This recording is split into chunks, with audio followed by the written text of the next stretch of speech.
45 has revealed his 2020 campaign strategy. Let me know what you think in the comments, eventually, on what you think would happen, basically, if he gets reelected. Is he going to fuck up? More than likely he will. But I want to know what you guys think. Friday night in South Dakota, 45 made his July 4th weekend speech all about the monuments, standing before the people carved into Mount Rushmore. 45 railed against the radical assault on the American way of life that he says is coming from the left, which isn't. His opponents have undertaken, he said, a merciless campaign to wipe out our history, defame our heroes, and erase the values and indoctrinate our children. The argument itself carries very little weight. 45 is always wrong if he thinks that seriously engaging in the complex realities of our nation's past is an act of wiping out our history. It's the people who deny that racism is embedded in our democracy's evolution who are wiping out the history.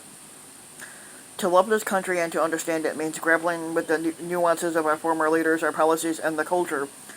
Abraham Lincoln, who was president back in 1860, said he saw the nation literally torn apart by the institution of slavery, and he would be the first to admit that the need to reckon with our national failures. Incidentally, his impact on his country is also under scrutiny given his damaging policies toward the Native Americans.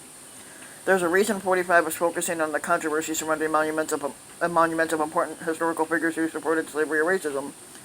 It's his latest effort to use the culture wars as a means of overcoming the huge gap that exists between his administration's economic policy failures and the bread and butter needs of middle-class Americans.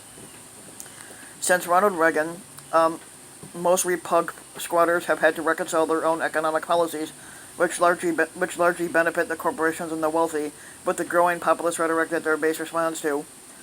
In their new book, Let Them Eat Tweets, political scientists Jacob Hacker and Paul Pearson astutely chronicle the ways that the GOP has attempted to navigate this fundamental contradiction.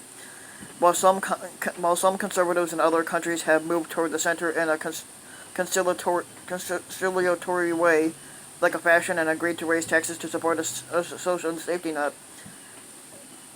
the GOP has flouted this strategy in favor of dividing the electorate through incendiary social rhetoric to rally supporters who might otherwise find the economic policies of the Democrats more appealing. 45 has mastered this political approach since taking office. He has not pushed for many policies aimed at improving the economic circumstances of middle-class Americans who are struggling. His recipe of supply-side tax cuts and deregulation continues, a decades-long trend that has helped fuel economic division and middle-class insecurity. His response to the pandemic has also placed millions of working Americans in jeopardy by basically causing them to be laid off, by ignoring public health experts, throwing his weight behind swift reopenings, mocking the use of face masks, and downplaying the need for social distancing. As basically we are now facing a surge in COVID-19 cases and staring down the very real possibility of another national lockdown. The long-term economic effects would be devastating. The businesses that survived the first round might not make it through another shutdown. And then there are the frontline workers who will be forced to continue working in dangerous conditions, which basically I'm considered a frontline worker because I'm considered essential, and then I'm also being forced to work in a dangerous condition. Many of their children who need education for economic advancement could fall behind if schools don't reopen in the fall. If the squatter had taken active measures to contain the coronavirus and managed a slow and cautious reopening, we could have joined the list of nations that are currently on the path to an economic recovery. Stoking the monuments controversy is the latest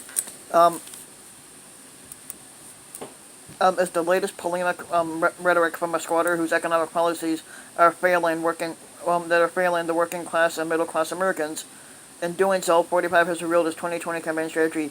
He would do everything he can to exploit cultural tensions in an attempt to overcome the fact that so many Americans would answer Reagan's famous questions, "Are you better off now than you were 4 years ago?" with the resounding no, because I'm not. Yep.